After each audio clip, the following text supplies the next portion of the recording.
This is the One Life Podcast, brought to you by One Life Fully Lived, a nonprofit organization dedicated to helping you learn how to dream, plan, and live your best life. Let's begin today's show. Hey, welcome into another episode of the One Life Fully Lived podcast. First and foremost, want to say thank you for tuning in and making us a part of your day. We're grateful to have you in the One Life community, or maybe you're just checking the podcast out for the first time. Well, today is a good day to be checking it out. We got an awesome guest, my buddy, a longtime supporter of the One Life Fully Lived community, and also has a charity who really ties in and does a lot of linked arm events and initiatives with the One Life Fully Lived family. Mr. Jon Vroman, what's up, dude? What's up, man? That was really, I was thinking as you were talking about it, I was like, that's well said. Yeah. I like linking arms, man. I love One Life, and I'm super excited to be here. Yeah, and you've been not only a huge advocate and supporter of the One Life Fully Lived community, and obviously share in a lot of the initiatives and the mission behind it, but you also have an amazing charity that the One Life Fully Lived community and staff and support is very plugged into. So for maybe those that are in the community, have never heard about it, and or are just hearing about the Front Row Foundation and Jon Vroman for the first time, why don't you get us a little bit up to speed on who you are and what you guys do? Yeah, well, I will tell you, I am greatly privileged and honored to serve this incredible community that we call the Front Row family. This all started back in 2005 when a group of people got together and decided to start this organization called Front Row Foundation. And essentially, we create live events, experiences, front row experiences for kids and adults who have a life-threatening illness. So people usually think immediately Make-A-Wish, and they really paved the way for what we do and many others do in the wish-granting world. What we've done is we've integrated life coaching, if you will, with wish granting. So it becomes more than just about a day, although that would be enough, just this incredible life-changing day. But we use that day as a metaphor for how to live every day of our lives. So we call that living life in the front row. And living life in the front row is about stepping up to the things that matter most. You know, the front row metaphor is about getting close to the people and the places and the things and the thoughts that make us come alive as individuals. That's the metaphor. And so we support a community of people by both creating these events and then by allowing everybody that's involved, from donors to supporters to our friends at other organizations like One Life, to all come together, unite, and just do good in the world. You know, nobody's in competition. There's so many people to help. There's so many different ways to help them that what we keep finding ways to do is to really support people in what we say is being moment makers in their lives. We realize that nobody knows how many days we have on this earth, and that it's important that in order to live a life, have one life fully lived, we need to be moment makers. And that's the beauty of our two brands coming together, is that we build moment makers, people that make the most of every moment in their lives by recognizing them, by creating them, by connecting with amazing people. Right now, I'm having a front row moment with you. Oh, I'm in the front row with Jon Vroman. That's life, it, man. We're doing life it. complete. This is it. So how the heck did you and Timmy meet? And when did you guys know that there were some synergies going on here that now looking back have turned into something absolutely beautiful, where we have, you know, cross-pollinated communities, cross-pollinated missions. And it seems to be now that we are, you know, all elevating one another, like you said. But where did it first start? How'd you guys meet? Years ago, I remember I was at Hal Elrod's Best Year Ever Blueprint, his very first event. And I'll never forget, I was in the hallway talking to him, and he said, "You've got to meet this group of guys at GoBundance.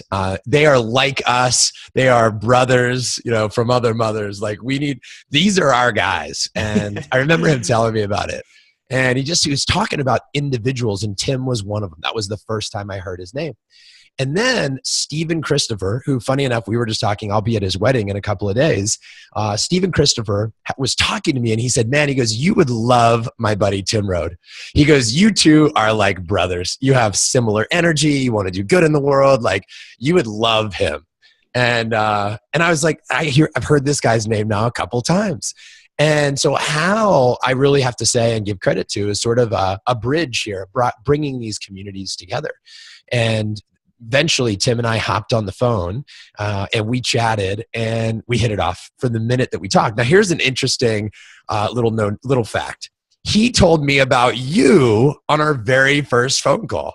And I don't remember why it was. I think he was just talking about great people in his life. And he was like, he goes, I've got to introduce you to some of my friends, like Matty A. You're going to love Matty A's. And he just went on. He gave me a 60-second bio about you.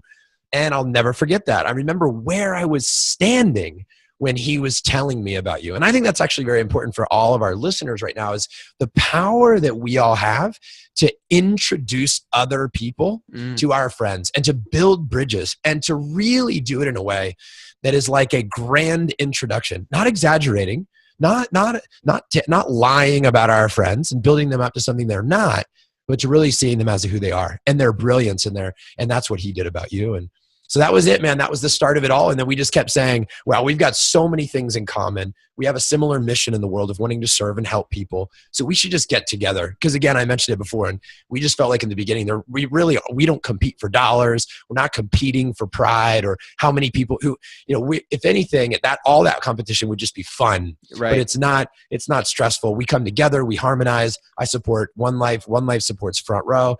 We serve in unique ways, and it's really great. You highlighted something there that I just thought was so cool. And I was kind of having this little flashback of almost kind of looking down or back on this timeline of all of the amazing people that I've met through Timmy and just in the One Life community. And I think that's the beauty of these organizations and these charities and these communities. Not only does it give you a space to carve out time for yourself to grow and to learn and to elevate, but it also gives you the space and the energy to feed off others who are doing the same while giving back and plugging into a mission and a purpose that's greater than you. And now, I got to give a shout out to Hal, because I met you at his first Best Year Ever Blueprint. And then you look at all of the different people that we've been able to connect with by joining these communities, these missions. And while they're separate, they are very similar in many capacities. And so for those that are listening right now that may have just stumbled across the One Life community, or you may be in it but not necessarily plugged in it, or maybe wondering what the heck is the Front Row Foundation and that amazing community, there's an opportunity here to potentially meet not only some life-changing individuals and to throw a couple extra tools on your tool belt, but to also really get engaged in a mission and a purpose that's bigger than yours. And we do these conferences, you do these events, and we have one coming up. And you, my friend, are emceeing the event, one of the best speakers and really facilitators of events that I've ever been to after going to so many different conferences. And we have that coming up, the One Life Fully Lived Conference in Philadelphia, June 3rd and 4th, correct? Yep. And I'm curious to know, for those that may be interested in coming or not signed up yet, why would you tell them to come to an event like this? Yeah, I tell people to come to events like this because just like anything in our lives that we want to grow, we have to focus on it. And we have to take time in our lives to sharpen the axe. That old metaphor of like, if I had, what was that, a George Washington quote or something, right? If I had an hour to cut down a tree, I'd spend 50 minutes sharpening the axe. That type of retreat for perspective, for recharging, for connecting, and this is one of the reasons I would do it. I would regularly schedule events like this into my life so I can step away, so I can change my environment, so I can be around people I not only love, but some new people that I know I will love, because these types of events attract a certain energy and vibe, and that's what I want to get plugged into. That's what I need to energize myself. I hear people constantly say, well, I go to this event, and I get all fired up, and I come home, and then I'm not fired up later, and like something's broken, and I'm like, do you think if you go to the gym one time and come home, like you feel, strong, but you're right. You have to go all the time. Like that doesn't mean it's broken. That doesn't mean the system's broken. It means it's something that requires attention. Yeah. And for me, that's, these events regularly throughout the year. I think you guys have 2 of them, right? One in the spring, one in the fall. And I'll tell you that, so I've been at both. I was at the spring. I'll be here.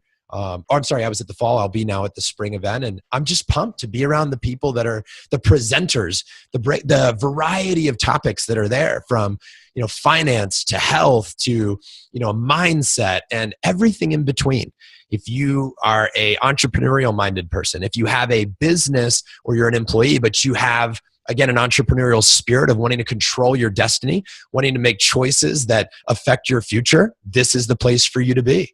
And it's a room full of people that are passionate growers and givers. They're internally focused of wanting to improve themselves with a mission of wanting to then share that with the world. A lot of the people there have a purpose or looking for a purpose. So you don't have to have a purpose to be there. You could be in search of one, and you could find potentially clues of what it might look like there, because we see ourselves and others. When we see other people give messages, when we see other people living their lives in a way, we're like, oh, I like that. A little part of me lit up. That doesn't mean that I got it from you. It means it was already in me and I just illuminated it, right? It was just there. Like what I needed was there, and I just saw you and it brought it to light. And I was like, yes, I can identify it, put language to it. I can see that and want it now in my life. Yeah, it was pretty cool. In our Sacramento conference, our West Coast conference, we have an East Coast and a West Coast conference every year. And I remember on the first day, there was a guy named Jon, and he was a friend of another guy that I invited to come, who was really in the personal development space, totally excited to be there. And then there was Jon, and he was like, Jon is, this is his first event like this. He wants more for his life. He wants to, transition from X to Y. But he's really skeptical of all this and all these positive people and the high-fiving, and, he's really uncomfortable. And anytime I hear somebody admit that they're uncomfortable, I'm like, yep, that's exactly where he should be. Yep. And then I had this conversation with him, and he's like, yeah, I don't know if, if this really event is my thing. And he was kind of spinning out all these different excuses. And by the end of day one, saw Jon starting to kind of lighten up a little bit and, sharing some ahas, and the language was starting to shift a little bit, not only externally, but you could tell he was having different conversations in his own head. And then by the end of day two, he was high-fiving and hugging people. And this was the guy that was like, don't look at me, don't touch me, And now he is going to the One Life Fully Lived Philly conference on the East Coast. And, I think we all have that one moment or that one experience that kind of it allows you to pull back the reservations that we often put up to protect ourselves. And when we go through that uncomfortable experience and look back on it and go, man, one, that wasn't that bad, and two, now how do I feel and how empowered am I moving forward? It opens up this whole new path of growth and relationship building. And I'm curious to know, from an MC or as a leader in communities, what are some of the greatest transformations that you've seen individuals have being in some of, the communities you've been involved with? There's so many fun ones. One that pops to mind right away when you say that was, I don't even know if I should say their names. I probably shouldn't. Yeah, just give them a pseudo name. Yeah. Bill and Ted. So these two guys were at an event, one of Hal's events. And, this is a stellar event, top to bottom, facilitated by our buddy John Berghoff, and it was world class.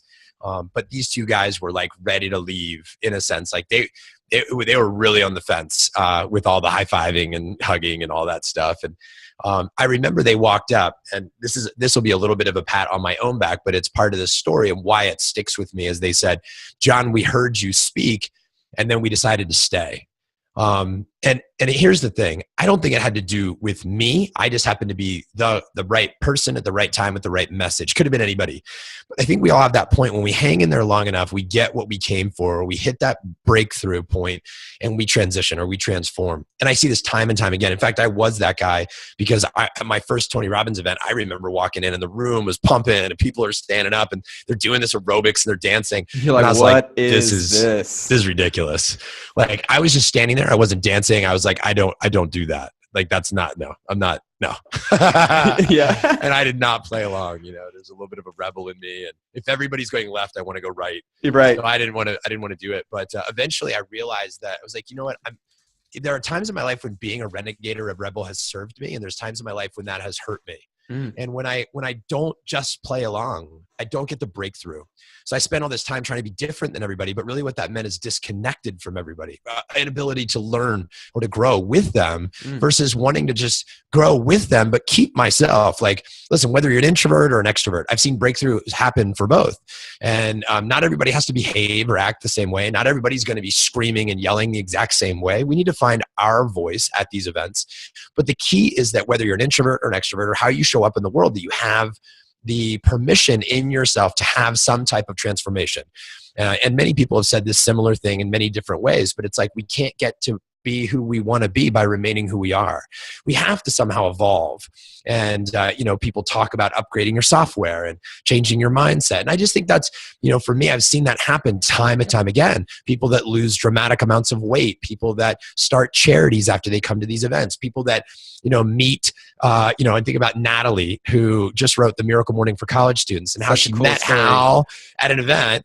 And then we got to get people up to speed on that story, because Natalie's a rock star, college student. She went to read Hal's book and then met him at the event in Chicago. A year later, she just published The Miracle Morning for College Students. Yeah. I mean, that's one of my greatest, great examples of somebody who steps up in their life, changes their peer group, meets somebody, gets into that, as Tony Robbins talks about, proximity is power, right? Changes her sphere of influence, takes a bold step forward to make the offer to write the book, and then it publishes, and here it is. It's out. It's ready to rock. I just got my copy in the mail, so thank you, Natalie. And that's right. Props, kudos Natalie. to you, girlfriend.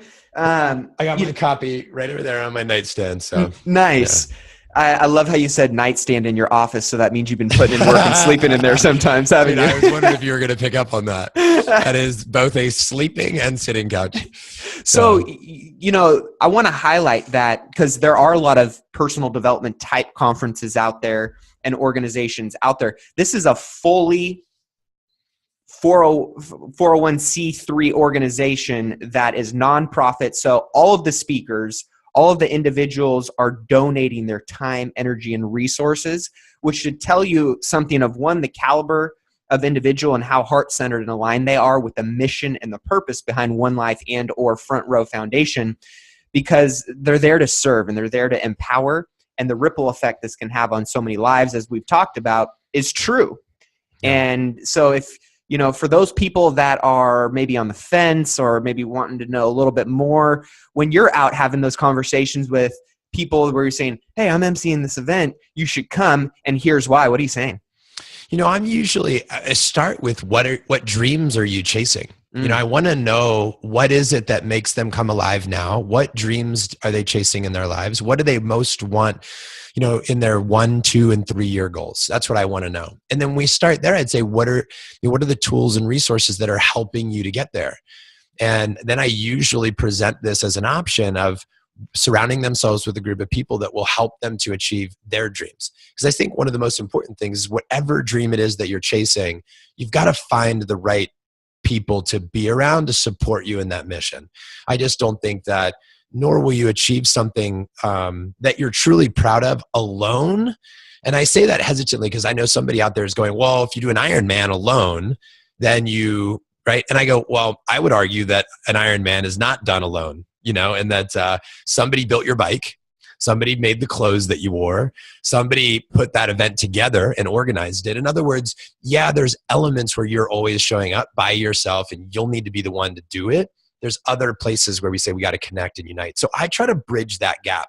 I want to know, what dreams are they chasing, and then how can they get there? And this is a place that offers enough variety, the One Life event, to be able to cover a lot of bases, right? There's a variety of speakers, men and women, of a variety of ages, of a variety of backgrounds and industries.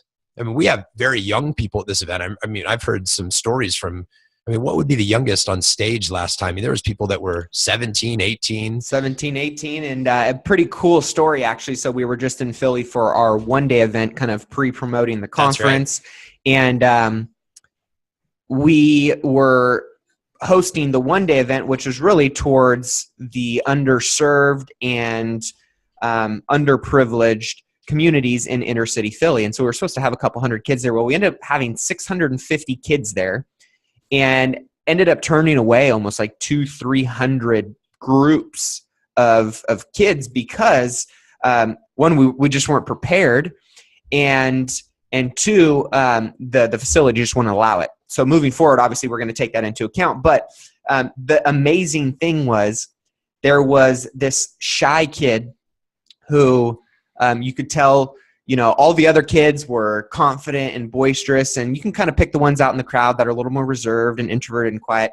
And by the end of the day, this kid stood up and shared an aha, and he was physically shaking as he was holding the mic. And this kid was, I'm going to guess he was maybe 10 or 11 years old. Yeah. And I went up to him afterwards and asked him, what compelled you to get up and speak? And he goes, I would have never done that ever. I've never done that in my life.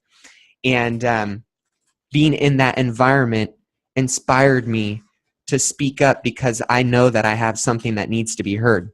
And the teacher came up to one of the other leaders at the end of it, and she goes, that is the first time he's ever raised his hand and spoken ever. Yeah. He has never raised his hand in class. So you have people like that are getting up on stage and are starting to see the potential they have within them. And I always talk about growing into the conversations around you. The conversations that are happening at these conferences are life-changing. And I remember the first time I started having some of these conversations, what it did was it gave me permission to dream bigger than anything I've ever known before. And that's a lot of what you facilitate and the things that you do through how you lead people from stage. I know one of the things that you talk a lot about is the power of communication and communicating at a really high level. And you're going to be putting on an event at the end of, which is exclusive to the One Life Fully Lived community and family. You want to tell us a little bit about that? Yeah. So, for the last, almost 10 years now, my full-time income or position or business has been speaking. And it's a passion. I love it. And people always ask why I got into speaking. And I say, because I've been in the audience and been moved to the point where I was like, I want to learn how to share a message in a way that can light somebody up. Because if it weren't for that person standing on stage, I wouldn't have that piece of me light up in the way that it did. And I'm so grateful for that. I want to pay that forward. And I think that's a very common thing. When we heal a wound, we want to help somebody else do the same thing. Yep. Or when we find light or fulfillment or purpose or joy or whatever it might be. So I have a lot of people ask me, how did I get into speaking? How do you share a message? What's the art form and the science behind that? And that's what we're teaching for 2 days. So we have something we put together. And I say we because I really crafted this with my buddy, John Berghoff, who's a world-class facilitator. This event, Johnny will not be there, just to be clear, but I will be leading a 2-day event called the Speaker Trainer Experience. And it is designed for people who are speakers currently or want to be speakers. And we share our frameworks and ideas around how to understand an audience, how to design and craft a message that connects, moves, ignites, and provides a real roadmap for people. And this is in a way that you might do this as an employee in your work, that you just get paid to connect and work with people. Like, let's say you're in real estate, and that you're going to be in front of people, leading, training, moving people, but that you're not getting paid for the speech directly per se, but you're paid by the results. People like that attend, and people who are paid professional keynote speakers that want to make $5, $10, $15, $25,000 per speech, and they want to do that as part of their portfolio or their mission in life. We want to teach people how to do that. So we'll even get into some Q&A around how to get into the business of speaking, but this event primarily is designed to teach people how to both craft a message and deliver a message that makes a big impact. So it's 2 days, and people who are attending the One Life event oftentimes just stay. So the One Life event ends on Sunday, and then the Speaker Trainer event starts Sunday night. So they get a couple-hour break, go get freshened up. They come back. We have an evening session, and then it continues on Monday from like 9 to 2 on Monday. And then they can take off, drive home, fly home, whatever they've got to do. So that website is speakertrainerexperience.com. There's a 3-minute video there. There's an outline of the day 1 and day 2 agenda, and then there's a registration link if people want to check it out. So we already have, I think we're half filled at this point for our group. So if somebody wants to check it out, I'd encourage you to do it sooner than later, because it will sell out. Yeah, and I do want to highlight the fact that you guys have donated your time and the price of this at a significantly lower rate than you guys get paid thousands of dollars to facilitate this kind of event. And for exclusively the One Life Fully Lived community, you guys are doing at a ridiculous, what is the sign up fee?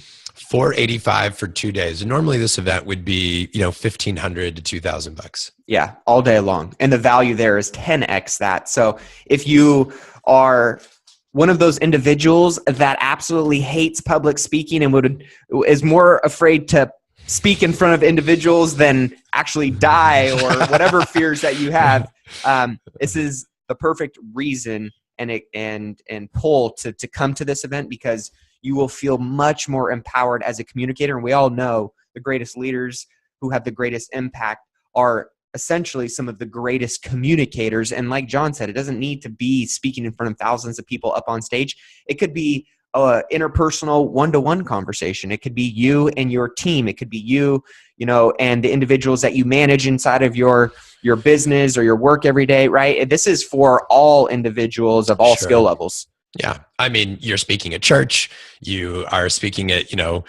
bring your dad to work day or your mom to work day, or to school day, right? It's for any time that you are going to be addressing others and sharing a message.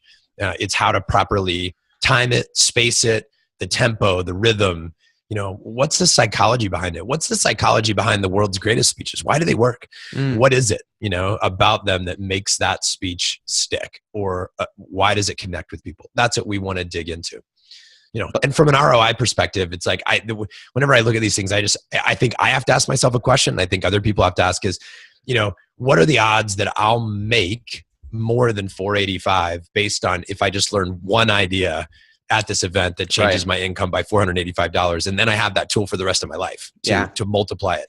But the better odds are that you'll get 15 of those tools and be able to 10x or 15x that investment. That's the goal. Yeah, I look at these anytime I go into a training or a conference. I always look at, you talked about the ROI, and as a real estate investor, I'm constantly thinking in terms of ROI. But you look at, I always think of that quote of give a man a fish, feed him for a day, teach a man to fish, feed him for a lifetime. Yep. And anytime I go to a conference, an event, a training, whatever it may be, if you're looking for the ROI, you got to look at what is the skill and or service that I'm gaining from this opportunity, and how am I going to be able to leverage it and apply it into my life to get increased results and impact through that. And this has by far been one of the areas I've continued to challenge myself in, and seeing how through communication, becoming more not only aware of how I communicate, but how I deliver it and all of the different things that you talked about, it really works and it is really powerful. And that kind of segues me into, what are maybe one or two of the little secret sauce strategies that you can throw out there as a little carrot at the end of the string to get people a look on what's going to happen on the backside of that experience? Yeah. I think I'm so glad you asked that, because when I think back to our former events that we've hosted that have all sold out, and great people that have attended, like yourself, that I think we've received feedback that one of the particular areas that we teach was very helpful for people in all different industries. And this was a highlight, and that is, how do we enter the world of an audience?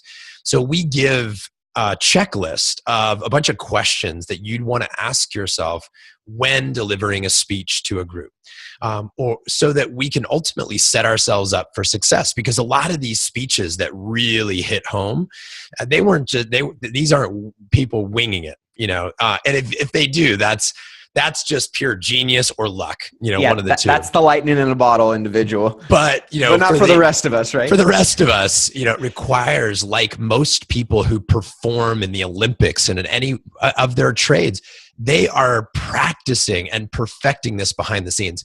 I'm always amazed by when I look at somebody that they're doing something so effortlessly, it seems so naturally, that when I learn about their life behind the scenes, that they are like they're training hard. Relentlessly training. And you start to have a lot of respect for how hard that was for them to get to that place. Right. And that mastery level. So we teach people how to literally, it's a list of these incredible questions about, what are the fears of our audience, right? What are they most afraid of? Or what are the things they're trying to avoid in life? What are the things that our audience are trying to achieve in life? What are the keywords that relate just to them? Just like a search engine, and locking in a keyword. It's like, what word could I say that when that word goes out of my mouth, the audience goes, yes, he gets me. He knows exactly what I'm after. And by the way, it could be a similar concept, but could even be understanding your audience to the degree of their lingo in their community. Like one community might use the word, awesome, and another, community uses the word excellent. And if you know the community and their lingo and you use those words, you start to trigger and fire emotions inside them that are deeply anchored within. So I start to understand my audience at a deep level. And sometimes that's surveying the person who's bringing me in. Sometimes it's surveying my audience. Sometimes it's doing research online. There's a lot of ways that you can get this information. And sometimes it just comes from within. You're like, if I was a college student and I'm talking to a bunch of college students, what would I be thinking and feeling? Yeah. Right. And we also talk about like, what time of day is the speech? Because what many times people don't think about is like, how are they feeling when they enter the room? Not just who are they, but like my speech changes whether it's a morning speech, an afternoon, an evening speech. We talk about how to understand like where they are. I speak sometimes to freshman orientations in colleges.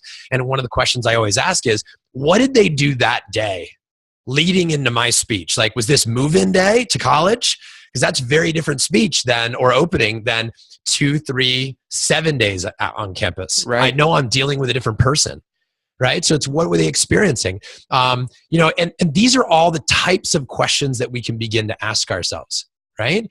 There's literally a list of 100 questions, but that's like a little nugget. So I think if you're somebody who's delivering a speech, step one is learn how to enter the world of your audience, and that to really pay attention to that and spend 30 minutes or an hour documenting and writing down all the different ways that you can connect to and understand them.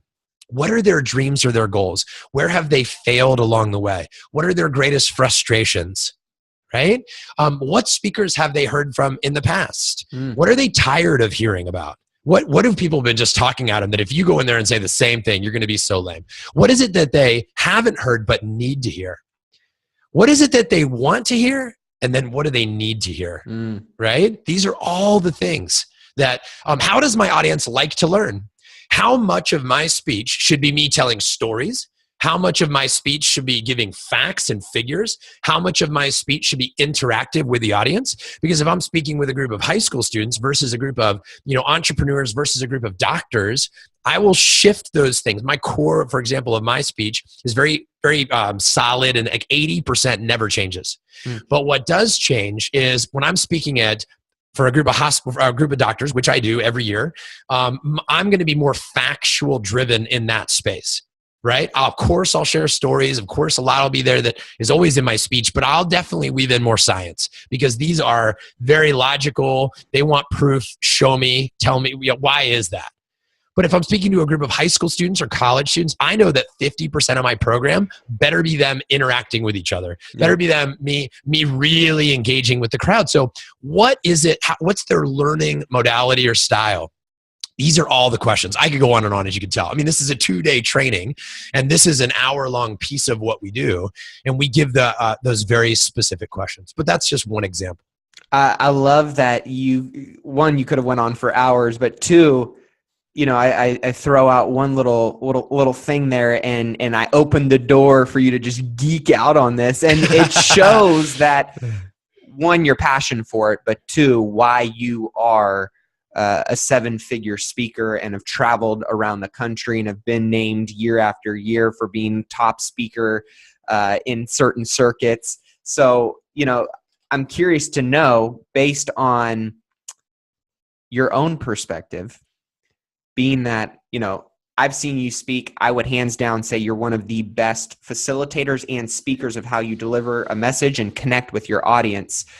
So I have my input on what I think this answer might be, but I'm curious to know what you think has made you such a successful speaker and connector in the space that you're in. Yeah. Well, first of all, thank you. Cause that's a huge, And I mean that. that's huge, huge comment. And I will feel that. And thank you very much. Here's what I think. And that's always hard to answer. Like, here's why I think I'm good. Mm-hmm. But there's got to be a couple, one or two things that you kind of lean on as your secret sauce. And here's what I can tell you. I can tell you what people have told me over the years, and I'll tell you why they book me time and time again, because 80% of my speeches are repeat business where people bring me back a second, third, fifth, eighth time. And I think that why they bring me back is, number one, they would say, if I'm channeling my clients, they would say, Jon's a storyteller. Like, one of the things that I've really worked at doing over the years is telling great stories. I think people like to learn that way. It was very natural for me, because if you talk to my mom and my dad, who are actually downstairs in my house right now, visiting, about to take care of my children while we travel to Mexico, nice. They will tell you I've been a storyteller my whole life. And likely when I was a kid, it was more exaggerated, made up stories. And today they happen to be more real stories. But the art of storytelling and wanting to engage somebody in a story and kind of capture them and take them along for a ride has never left me. And so I think that's a piece of it. And that's something we talk about at our speaker trainer experiences. We break down the best stories. Why? How do they work? And how do you tell them? Sometimes stories are too long and you lose people. Sometimes stories are too short and they can't follow. They can't capture it. And there's no heart and soul behind it. There is really an art and a science behind storytelling. And I think people would tell you that's one of the things that I've learned and studied. So not only have I watched an unbelievable amount of talks and taken notes and looked at their tempo, how they tell the story, how they pause, right? It's like I also will watch, how long was that story and how did they start the story and how did they end the story and their voice inflection as they went through. Right? Where did they weave in a question to the audience? How did they use their facial expressions and their hands and their bodies? What were all the elements? And what I've learned over the years is that, first of all, there's no one right way to do it. There are people that, just like comedians, you can have 10 different comedians and they could all be drastically different. One is super raunchy, one never curses, one is super dry, the other one's the blue comedy, right? And you have all these different people, but all of them are successful in their own unique ways because they found their voice, they found their delivery style, and they found an audience that wanted to hear them that way. And for us, and for me, I think that it was about learning how I show up. Like, I think in the beginning, I definitely tried to be like Tony Robbins. I bet you I was, even though somebody said to me yesterday, they go, because you're not feeling well or your voice is shot, you're like, you sound a little like Tony Robbins. I'm like, maybe I should keep this. But the idea would be that I think in the beginning, I tried to be a lot like Tony Robbins. I think I tried to be a lot like, this speaker that I'd see at TED or whatever. And eventually I was like, who am I really? Now I will, and you're always a product of everything around you. You're always absorbing and you're always a little piece of all this, but who am I truly and what's my voice look like? And then how can I share that in a way that's very authentic? So people will tell me, they're like, Jon, when you look out into the audience, it looks like you're looking directly into the soul of the individual. Like, I make eye contact with like one person and I bury myself in their soul. And I like to connect in that way.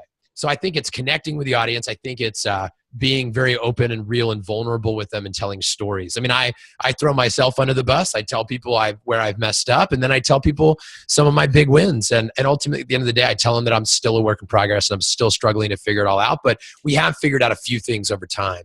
And that to me has been a big piece of it. And I could go on and on and on. I mean, I could talk about the charity and how that became like this unique thing that was like a unique part of your message. I think that's key for everybody. I mean, we all need to figure out like what our story is personally, what makes us unique, different. That helps with marketing and branding and also just standing out, just being fresh. But I think everybody's fresh already. We just need to figure out in what ways we're fresh. I love that. I was going to say storytelling, and I was going to say your laugh, man. Every time you laugh. It's not the same right now because your voice is gone, but you have that unique, special laugh. Dude, I do. People have pointed that out for years. In fact, to the point, at one point when some people were pointing out my laugh, I actually tried to change it. And you remember, I literally was like experimenting with different laughs. Like consciously, I'd be like, oh, ha, ha, ha, ha. And I was like, oh my God, I sound like an idiot. But I realized that like this one guy for years would make fun of my laugh. Like whenever I would laugh, he would tease me about it. And I got self-conscious about it. And I thought, oh, whatever. Like that's you, man. It is what it is. I can't change it. And you brought up a point in there too that I want to highlight. And I know this is something that you help people move towards in these. It definitely helped me move through this process when I went through the speaker trainer experience, was being you. I think a lot of people, right, we do model after others. You talked about Tony Robbins. I know I have a handful of speakers that I have respect for and want to emulate their skills. But at the same time, you don't want to lose your authenticity, your uniqueness by absorbing and taking on someone else's persona when you're on stage.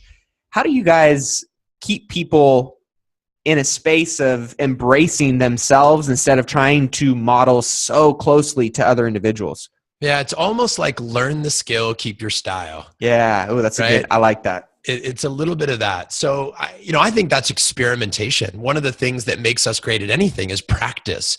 It's rehearsal. It's, I hear this time and time again. It's, people rehearsing skits. Now, there's something to be said for improv, right? This idea of making it up on the spot. And I think that's great too. That's an art form, and that's a very specific form. But here's what's great about improv. Even though it's all made up on the spot, they're practicing making it up on the spot. So it's rehearsed, unrehearsed performance, right? Clearly they're rehearsing, they're practicing constantly, and they'll tell you their skills get sharper. They get better at loosening up and figuring out what to do in those moments. I think that for a lot of people, this is giving speeches, watching yourself on video, getting feedback from others about what worked, what didn't. This is how comedians create and deliver material. They'll go to little clubs, they'll deliver stuff, they'll figure out what works and what bombs. And lots of comedians will tell you that they don't know. They write a joke and they're like, I think that's going to kill. And then they go in the club and it's like, nothing. And they're like, and then it's like, or musicians will say the same thing. It's like, which song on the album is going to kill? They don't know. They're like, I wrote that one as sort of like a throwaway song. And then all of a sudden it became like this huge hit. I can do 10 of those where musicians have said the same thing. So I think that the way to keep our authenticity is to just play with it. So we learn, we try things out. We try, like I say, hey, you might want to try doing this with your hands when you deliver the message. Throw your hands up in the air because that might make the point better. And then you do it and it looks totally fake because that's not how you would do that. Or it works and you're like, that's exactly me. But we just have to experiment with it. And so we have to do a lot of out loud rehearsing, testing, seeing how it works. And then ultimately people who are brave enough and who we give permission to kind of call us out on they're like, it's not enough. That ain't you. keep your laugh. Don't change that. Right? It's that type of deal. And I think we get ourselves surrounded by, and at this event, I actually give people the opportunity to do their speech in front of a room or a piece of it, like a 3 to 5 minute piece of their speech. And I give them live coaching. And I stop them and I point things out and then I have them try it. And then the audience will give feedback too. They're like, yes, that was so much better. Like so much, like once a lot of people, once they relax, once they start connecting and not just talking at people, but they're connecting with people and they're really just telling. See, a lot of times speakers get so wrapped up in themselves. They're like, how do I look? How am I doing? That it's a totally selfish thing and you're not delivering. Yeah. You got to go off you and on them, right? You've got to, and so it's like practice on you, perform on them. Yeah. One of the greatest. Practice on you, perform on them. I love that. That kind of reminds me of one piece that kind of helped me get out of my own way was get out of your head and into your heart. Yeah. And if you're really there to serve and deliver a message and to empower the audience with whatever it is that you're delivering to them, get out of your head into your heart. When you do that, it does come off more authentic based on my experience. Yeah. So as we wrap up today, I want to obviously invite those that haven't signed up for the conference yet to check it out. You can go over to onelifefullylived.org. That's the number one, lifefullylived.org. And you can sign up for the conference there. I know there's still discounted pricing. Also, check out speakertrainerexperience.com if you want to sign up for that. And no, I just want to point this out. Obviously, you're going to connect with so many amazing people at the conference, within the community. If you're not doing so already on the One Life Fully Lived Facebook page, be sure to join us there. But the speaker trainer experience is for the people, in my opinion, who are high-level performers and achievers that really want to have a bigger impact outside of just themselves.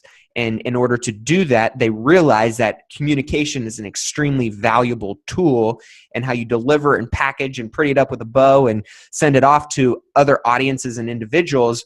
There's a science behind it, as you've heard Jon talking. And so to get into a room of individuals like that, it's almost like not only a personal development opportunity for yourself, but it's like a mini mastermind where you really get to get intimate and build relationships with other rock stars, not just within the community, but in all industries and all different spaces. So I wanted to highlight that because you guys have all kinds of people in your training, but at the end of the day, these are friends and individuals that I have learned and grown because of the relationships with them. Yeah. Yeah. Oh, thanks for saying that, man. And if somebody's thinking about coming, I was going to say, we're only guaranteeing 20 spots here. 12 are taken. We'd love to have you.